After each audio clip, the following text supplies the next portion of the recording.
Bonjour à tous et bienvenue dans une émission spéciale débrief Arc Triols. Alors, j'ai la chance d'être très bien accompagné aujourd'hui sur cette plateforme pour Paris Turf. Notamment, j'ai la chance d'accueillir Liz Price. Salut Liz. Salut, comment ça va ? Très bien. On va débriefer toutes ces belles courses. Alors, on parlera dans quelques instants des Irish Champion Stakes qui sont disputés samedi. C'était évidemment une course importante. François Moreau est là aussi. Salut François. Bonjour Romain, bonjour à Lise, bonjour Arsène et bonjour à toutes et à tous. Et Arsène, bien sûr, tu l'as cité, qui est là. Arsène, salut. Salut Romain, salut François, salut Lise, bonjour à toutes et à tous. Alors évidemment, on a passé un week-end assez intense sur la planète Gallo, notamment en Europe, puisqu'on avait pas mal de courses préparatoires à l'Arc de Triomphe qui se sont succédées. Une samedi du côté de l'Irlande et 3 dimanches à Paris-Longchamp. On parlera aussi de quelques éléments qui tournent autour de cette Arc là qui s'annonce pour le 2 octobre. On va commencer. Alors on n'a pas les images, mais on va commencer par la course de samedi dans l'ordre chronologique sur les Irish Champion Stakes. Alors on attendait évidemment beaucoup de Vadeni qui s'est finalement classé 3e. On attendait beaucoup d'Onesto qui a été un excellent 2e.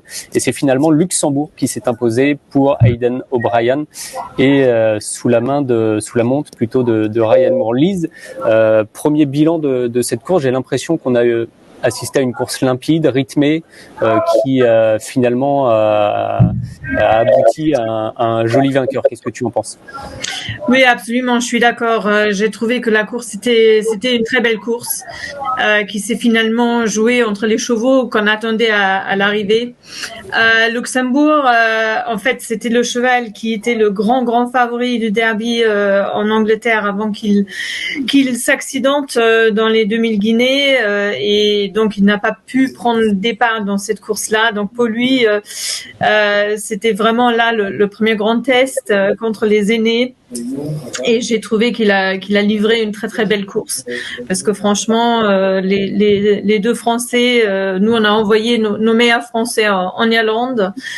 J'ai trouvé que Onesto a réalisé une superbe ligne droite, probablement une distance qui était peut-être trop courte pour lui, ou en fait pas trop courte, mais je pense qu'il sera meilleur sur 2400 mètres, comme il a montré déjà dans le Grand Prix de Paris. Avec Vadeni qui avait aussi réalisé une superbe performance dans les Eclipse Stakes en Angleterre qu'il avait remporté devant Mishriff toujours, donc la forme elle tient. Moi j'ai trouvé vraiment que c'était une course très très intéressante, très importante. Est-ce qu'on a vu le gagnant de l'Arc? Ça je ne sais pas.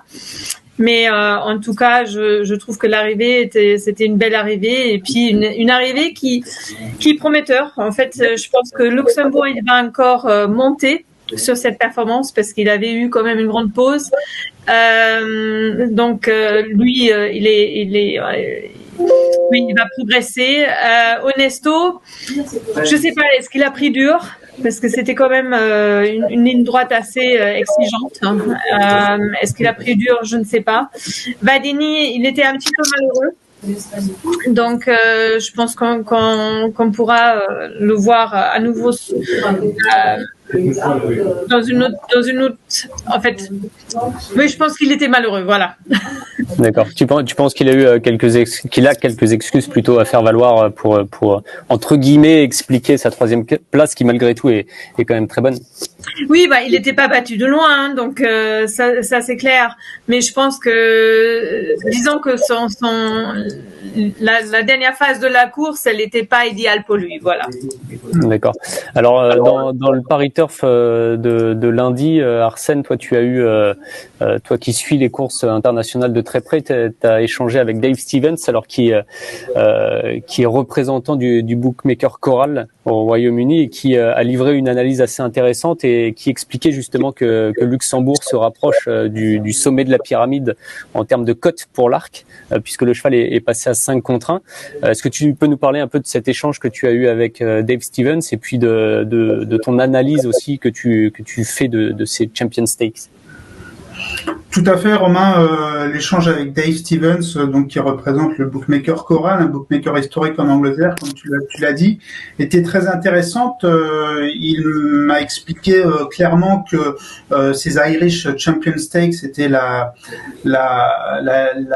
forme majeure, en anglais the major piece of form la ligne majeure du week-end avec donc un lot très relevé et Luxembourg qui a véritablement chamboulé le betting de l'Arc, puisque maintenant il est à 5 contre 1 comme tu l'as rappelé, et c'est en fait le deuxième favori. Le premier favori, c'est évidemment Baïd, mais sa venue reste pour l'instant, on n'est pas certain qu'il vienne. En revanche, Luxembourg, ça c'est Aidan O'Brien a clairement indiqué qu'il voulait venir, et Dave Steven m'a dit que cette course a vraiment changé le betting, alors que à contrario, les courses de Longchamp dimanche n'ont pas véritablement changé le betting.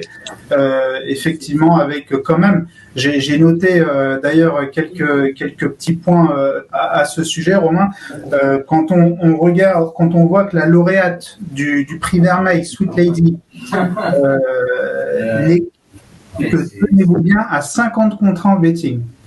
Donc quand même, une lauréate du prix Vermeil à 50 contre 1 en betting 3 semaines avant l'Arc, c'est, je sais pas, j'ai jamais vu ça peut-être. Et puis c'est pareil pour d'autres chevaux qui sont, je vois Bubble Gift, deuxième du prix Foix, 66 contre 1. Voilà, il y a vraiment des codes qui sont qui interpellent, malheureusement dans le mauvais sens pour nos Arc Trials qui n'ont vraiment pas impressionné les bookmakers. Alors on va en reparler dans quelques instants, et puis on peut d'ailleurs commencer à parler des Arc Trials, et François, toi qui gères la rubrique galop à Paris Turf, je vais te donner la main justement pour que tu nous expliques un peu comment c'est passé. On va commencer par le Vermeil dont parlait Arsène il y a quelques instants, et on va demander à Laurent d'ailleurs, qui est aux manettes de notre émission, de lancer les images, et on le remercie. Ça a été limpide pour Sweet Lady, hein, on la situe casaque rouge avec les manches vertes. Grégory Benoît a pris ses responsabilités, et la pouliche l'a finalement fait de bout en bout. Ouais, fait de bout en bout. Le terrain à Longchamp était à 3-6, mais pour avoir parlé à différents jockeys, c'était vraiment un terrain bien souple. C'est peut-être le terrain qu'on aura d'ailleurs. Voilà, on n'est pas météorologue, mais c'est peut-être un terrain que, voilà, c'est généralement le terrain qu'on a le jour de l'Arc. Donc c'était plutôt une belle revue d'effectifs avant l'Arc. Concernant Sweet Lady, voilà, c'est une pouliche qui est quand même pas hyper régulière. Là, Greg Benoît a un peu endormi le peloton. C'est l'un des plus mauvais chronos du prix Vermeil. Moi, j'ai trouvé qu'elle avait bien gagné. C'était pas le lot de l'année. La favorite, c'était Tuesday. Alors Tuesday, c'est une. On la resitue d'ailleurs sur ces images. Elle se trouve avec Eurythmène d'Isabelle. Exactement. Derrière la casaque de Karsten Rosing, qui était donc la favorite. Elle a pas eu un super. Alors on a perdu François juste quelques instants. Là, les chevaux arrivent dans la fausse ligne droite. Arsène, tu peux prendre le relais de François. On aperçoit Grand Glory qui est à l'arrière, et effectivement le peloton se dirige vraiment à allure régulière, mais vraiment sans plus vers la ligne droite à ce moment-là. Oui, effectivement, Romain, Grand Glory ferme la marche avec sa casaque bleu-blanc-rouge. Tuesday la précède. Bon, ces pouliches quand même ont fait pas mal de parcours en épaisseur, tout comme Alba Flora, la pouliche grise que vous voyez progresser ici à mi-peloton. Et en fait, voilà, Grégory Benoît a vraiment parfaitement dosé les efforts de sa pouliche. Il confiait dans nos colonnes à Paris Turf que c'était pas forcément le plan d'aller devant, mais comme la pouliche était vraiment bien détendue, il a préféré la laisser ainsi, et bien lui en a pris, puisque la pouliche a tenu bon, vraiment à la manière des fortes. C'est une belle victoire. Alors certes, comme le disait eh bien François, le chrono n'est pas fantastique, mais l'impression est belle, et on remarque à l'extérieur quand même que Tuesday est quand même assez courageuse, hein, parce qu'elle a quand même couvert beaucoup de terrain pour finir 4e.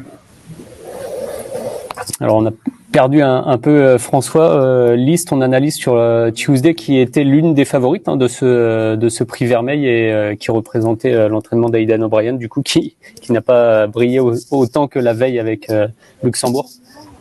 Oui, alors moi j'ai été extrêmement déçue avec Tuesday. Je l'ai trouvée superbe à York, mais à York quand elle avait couru les Yorkshire Oaks, elle était en flotte et elle transpirait beaucoup, mais elle n'était pas battue beaucoup. Donc moi je me suis dit elle va gagner le prix 20 mai facilement, ou en fait facilement, mais donc elle m'a déçue en fait Tuesday. Et j'avoue que quand j'ai parlé avec Aidan O'Brien ensuite. Ou déjà avant la course, le fait que Ryan Moore il est resté en Irlande, on peut aussi interpréter qu'il c'est pas un bon signe. En fait, Aidan m'a dit ils avaient 3 groupes en Irlande, donc alors que nous en France on n'avait qu'un. Mais quand même, je me suis dit s'il pensait vraiment que Tuesday était une pouliche polar vraiment de première classe, à mon avis il aurait monté. Donc Tuesday elle m'a déçue. Au sujet de la lauréate, j'ai trouvé ça intéressant j'ai beaucoup aimé sa façon de courir avec les oreilles pointées et tout, et de devant, mais justement je pense dans le Grand Prix de Saint-Cloud, elle avait fait le parcours en dernière position, et dans l'arc, est-ce qu'elle va avoir la tête? J'en doute fort. Ça va être difficile. Donc je pense que c'était une bonne performance, mais pour moi, elle a couru sa course. Et d'ailleurs, statistiquement, c'est intéressant. C'est souvent les pouliches qui sont placées dans le 20 mai qui ensuite connaissent une réussite dans l'arc. Et justement, moi qui j'aimais bien, c'était la 3e, la parisienne. J'ai trouvé qu'elle a réalisé une belle course parce qu'elle était quand même 2e du prix de Diane. Et là, elle revenait, c'était une rentrée, elle revenait après une grande absence, une longue pause. Et moi, j'ai trouvé sa phase finale très encourageante. François, justement, pour revenir sur la parisienne, elle a un profil atypique, cette représentante de la famille Lerner, parce qu'elle n'a couru que 5 fois. Et, comme le disait Lise, justement, elle s'est placée dans le prix de Diane. Et là, elle fait une superbe course aussi, échouant de peu, un peu malheureuse le long du rail. On l'a aperçu avec Gérald Mossé. Qu'est-ce qu'on peut espérer avec la parisienne qui va se diriger forcément vers les grandes courses? Ouais, j'ai été au débrief de la descente de cheval de Gérald Mossé. Alors lui qui était hyper emballé en disant que le cheval c'était bien oxygéné, qu'elle avait fait une bonne course, etc. Alors Yann Lerner était un petit peu plus fâché parce qu'il pensait gagner. D'ailleurs, déçu sur le coup. Après c'est une pouliche qui va être nettement meilleure. D'ailleurs, comme Sweet l'a dit, en terrain plus souple, si jamais ça devient plus souple. Moi, j'aime beaucoup cette pouliche, mais je pense que c'est une pouliche qui malheureusement va devoir venir de l'arrière. Je suis pas sûr qu'elle soit hyper maniable dans un parcours, et ça va jouer des coudes dans la ligne droite, même s'il y aura l'open stretch et que normalement il y a pas beaucoup de malheureux. J'ai peur qu'elle soit un petit peu trop tendre pour un arc. Alors déjà le niveau on n'est pas sûr, mais j'ai peur qu'elle soit d'ailleurs un peu trop tendre aussi. D'accord. Je vous propose de passer au prix Niel, qui a aussi vu une victoire de Grégory Benoît, qui était vraiment inarrêtable dimanche à Longchamp. On va le voir avec Sim Camille. Arsène, tu peux nous expliquer un peu comment s'est déroulée la course? Sim Camille, on le situe en début de parcours, c'est une casaque bleue, la casaque bien connue, on peut le dire, du haras de la Pérelle. Oui, c'est ça, Romain, la casaque du haras de la Pérelle que vous voyez ici pratiquement en tête, casaque bleu foncé, bleu clair, avec un concurrent, Sim Camille, qui est souvent monté comme ça aux avant-postes et qui avait d'ailleurs été un petit peu monté comme ça dans le Grand Prix de Paris offensif. Et c'est un cheval qui a été vraiment très courageux à la fin. Grégory Benoît, dans nos colonnes, avait indiqué qu'il n'avait pas forcément apprécié le terrain hier. Mais Sim Camille est un lauréat tout à fait valable de prix Niel. Que vous voyez en avant-dernière position avec la casaque rouge, toque violette, va finir 2e. Là, pour l'instant, Sim Camille est 3e. Il patiente un peu. Et sur cette distance de 2400 mètres, il va remporter une belle course ici, un chic cheval. Stéphane Vattel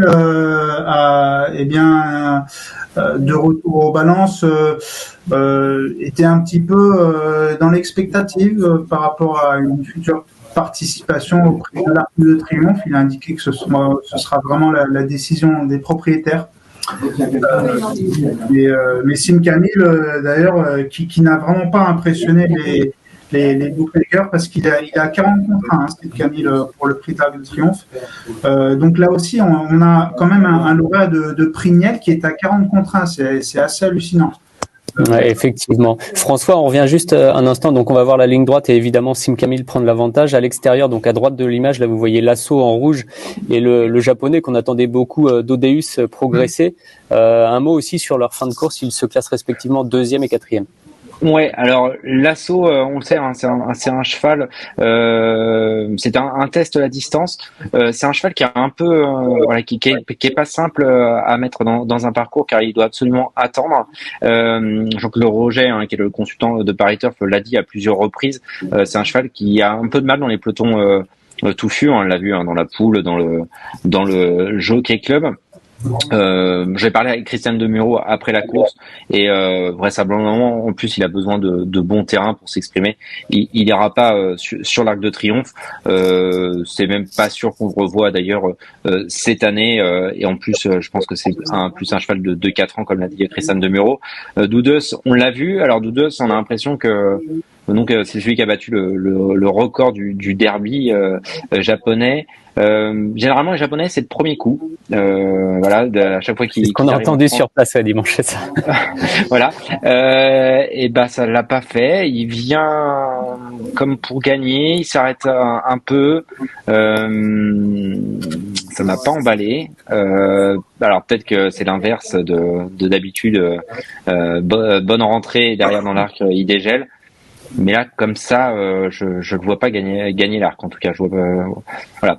Donc, je pense que des trois, donc Sim Camille et l'assaut, je pense pas qu'ils iront sur l'arc. Comme l'a dit Arsène, Sim Camille, il a besoin de bon terrain. Il aura d'autres possibilités à 4 ans.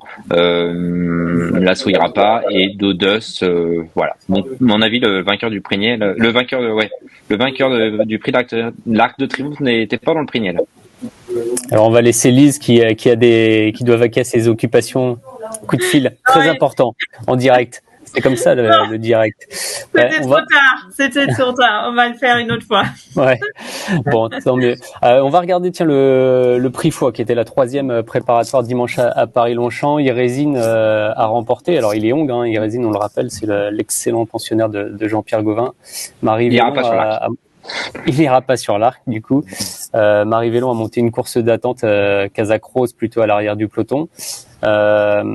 Arsène, même topo que pour la précédente, un peu le détail de cette course. Very élégante est là au premier plan, elle va aller devant avec Christophe Soumillon, Kazakh Verte. Il y a plusieurs enseignements, j'imagine, à tirer de cette course. Bubble Gift était joué aussi, c'était le favori. Effectivement, Romain, Bubble Gift était le favori. Là, vous voyez en tête la Kazakh Verte de Very Elegant, la jument australienne qui mène les opérations. Qui a mieux couru qu'à Deauville, on peut le dire, nettement mieux qu'à Deauville. Ouais, c'est difficile de faire pire. Ouais. Disons que c'est mieux qu'à Deauville, mais en même temps, cette jument m'a vraiment laissé sur ma faim. Pour sa première course à Deauville, je me dis peut-être qu'elle doit s'acclimater aux courses françaises, etc. Mais elle m'a quand même laissé sur ma faim. Je m'attendais quand même mieux que 3e. Ensuite, on voit Irésine qui ferme la marche ici avec Marie Vélon, la Kazakh Rose et noire. Et alors là, excuse-moi Arsène, je te coupe, mais c'est un moment assez stratégique et Marie Vélon va prendre une décision qui, des tribunes, pouvait paraître risquée, de glisser le long de la corde derrière Bubble Gift et non pas de suivre le concurrent japonais qui finalement lui aurait permis de se sortir du peloton peut-être plus facilement. C'est Mutabai qui est à l'extérieur. My Rhapsody, pardon. My Rhapsody, ouais. En fait, Romain, c'est-à-dire que Irésine, je me rappelle très bien que Irésine avait gagné la coupe de cette façon, exactement la même façon, c'est-à-dire en s'infiltrant à la corde et en progressant très vite, en accélérant très fort. Et là, ça a été la même chose. Alors, j'imagine que Marie Vélon a voulu reproduire cela. Peut-être que ça plaît beaucoup au cheval, comme ça, de venir à l'intérieur. Et bien lui en a pris. Elle a vraiment gagné facilement. Vous allez voir là bientôt, c'est la phase finale. On voit Very Elegant là qui jette son bateau. On voit le coulement à l'extérieur. Tout à l'extérieur, c'est un concurrent japonais. Puis là, Irésin est en train de patienter. Marie Bellon qui pianote, qui est pour l'instant troisième, qui progresse gentiment et qui accélère. Ici de façon décisive. C'est vraiment un bon cheval, ce Irésin. C'est dommage qu'il soit hongre.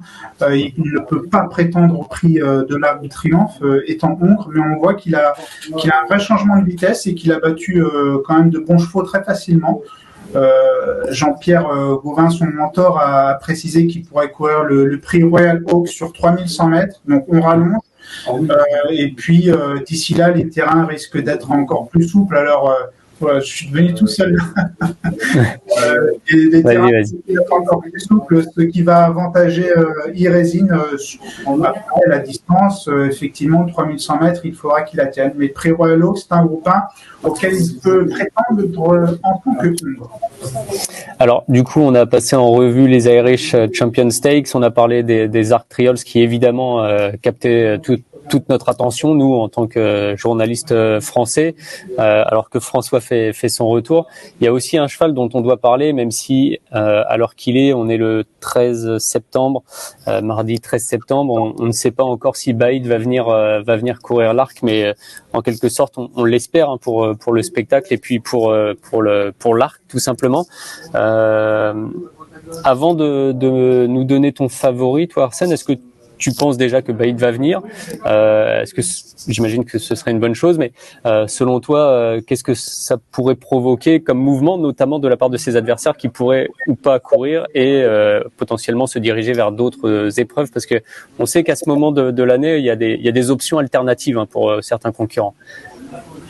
Je ne sais pas si les entourages des chevaux engagés dans l'Arc vont accorder une énorme importance à cela, parce que l'Arc, il n'y en a qu'un dans l'année, et voilà, les propriétaires veulent vraiment courir ça. Et on sait qu'il y a quand même pas mal d'incertitudes autour de la candidature de Baïd. Moi, ce que je pense, c'est que le terrain, évidemment, sera l'élément crucial, déterminant concernant la participation de Baïd. S'il tombe des seaux d'eau et que le terrain devient lourd, il ne viendra pas. En revanche, si le terrain est un petit peu comme ça, là, comme on a vu dimanche, je pense qu'il viendra. On peut aussi préciser que la liste sera à 0. La liste sera à 0. Elle avait été à 0 dans le prix Gannet pour la réunion des poules d'essai.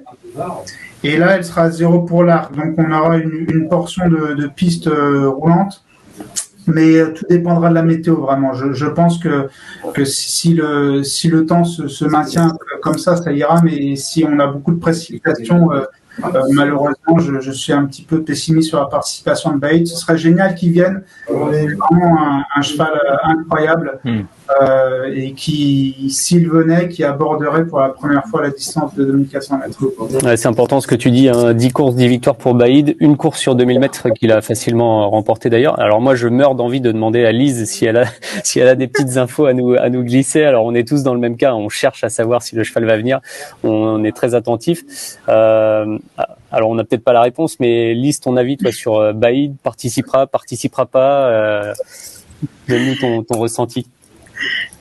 Je ne sais pas, j'ai pas une réponse définitive, mais il est vrai que je viens d'avoir donc William Agas au téléphone et il me dit je passe mes journées à parler de Baïd. Il a dit je ne peux plus. Il a dit c'est tous les jours.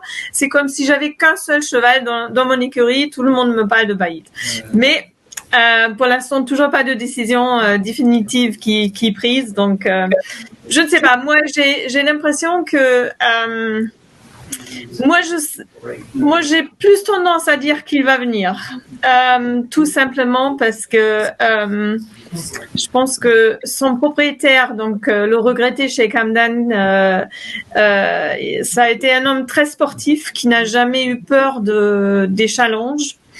sa fille qui est très très engagée dans l'histoire de Baïd, qui est venue aux courses, qui est venue le voir courir. Je ne serais pas étonnée si elle dit on tente cette aventure. Je sais que son entraîneur, lui, il a jamais caché son souhait de le courir dans les British Champion Stakes, parce qu'il m'avait dit aussi à l'époque, il a dit les Champion Stakes, il a dit je suis anglais, les Champion Stakes, ça serait une belle fin de dernière sortie de cheval, mais je pense qu'il y a eu beaucoup de pression. Je pense que c'est tout à fait possible qu'il vienne à l'arc. Mais à condition que le terrain, comme Arsène il a dit, le terrain il va jouer un grand rôle, c'est clair.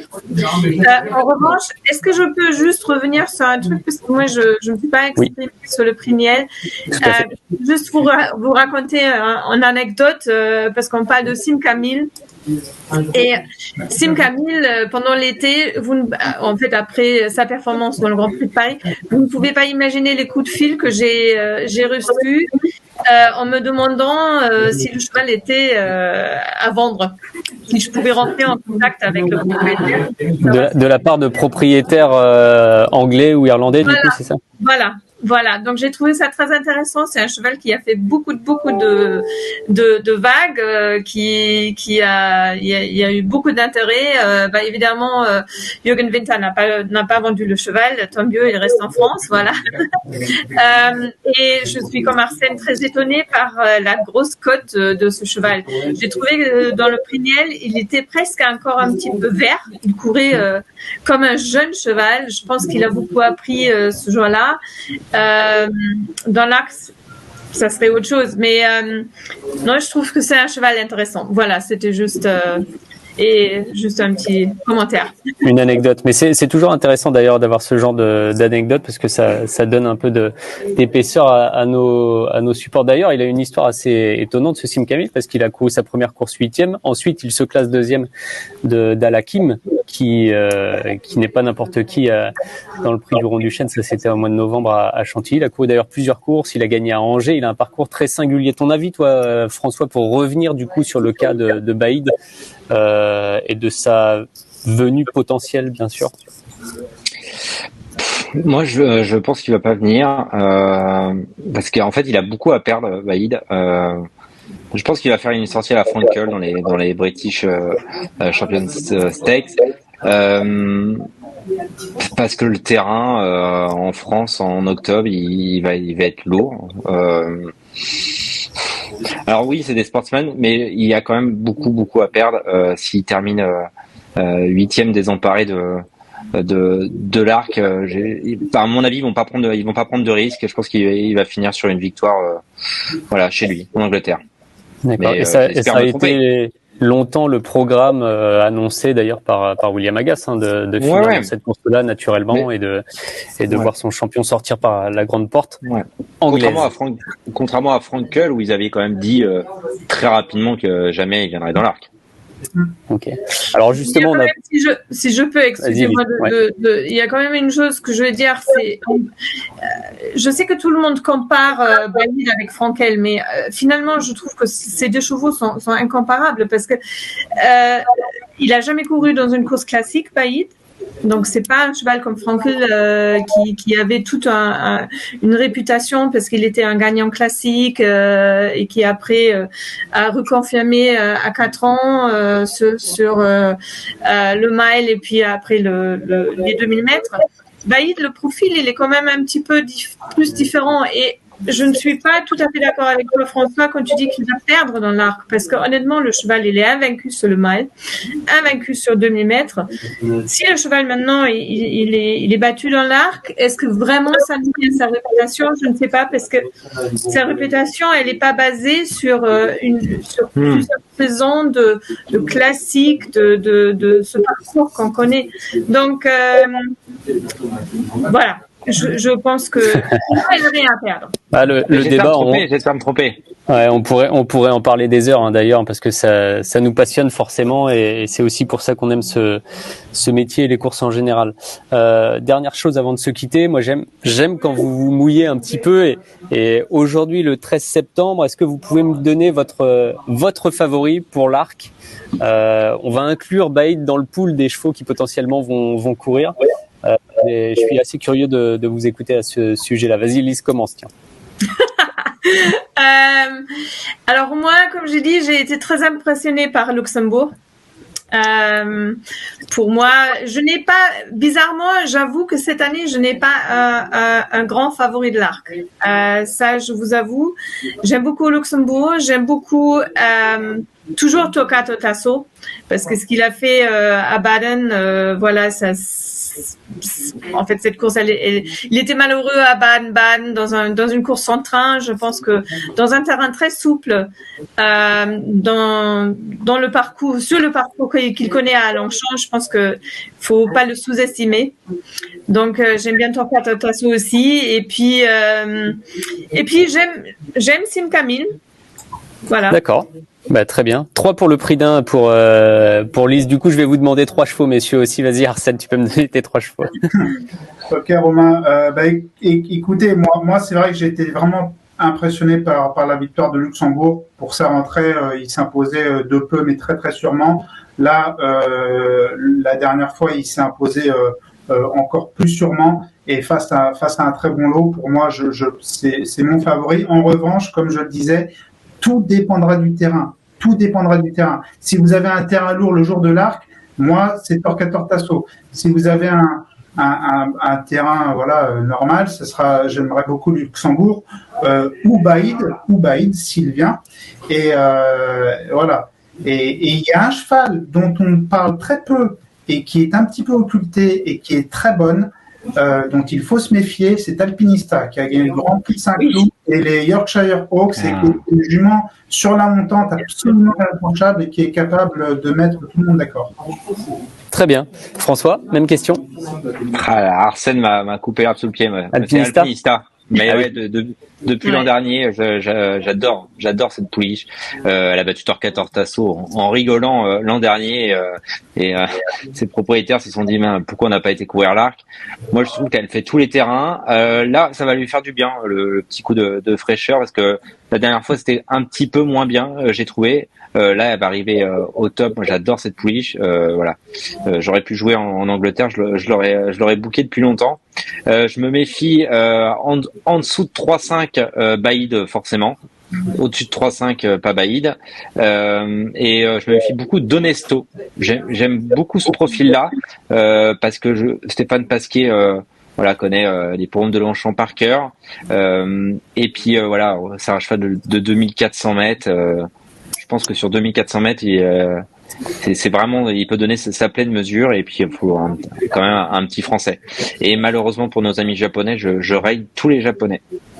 Tous les Japonais, ouais, qu'on a peu vus finalement, mais qui vont quand même être là le premier dimanche d'octobre. Écoutez, merci beaucoup. En tout cas, c'était très très intéressant de vous écouter au sujet de toutes ces préparatoires. On se donnera rendez-vous régulièrement d'ailleurs sur les différents supports de Paris Turf pour parler de l'Arc, bien sûr. On espère avoir des nouvelles de Baïd rapidement pour annoncer. L'espère sa participation, ça serait quand même assez fort pour le sport français. Merci Lise, à bientôt. Merci Arsène, salut François, merci beaucoup. On se retrouve très vite. Au revoir à tous pour une nouvelle émission, et bien sûr on se donne rendez-vous le 2 octobre sur l'hippodrome de Longchamp pour suivre ça en direct. À bientôt.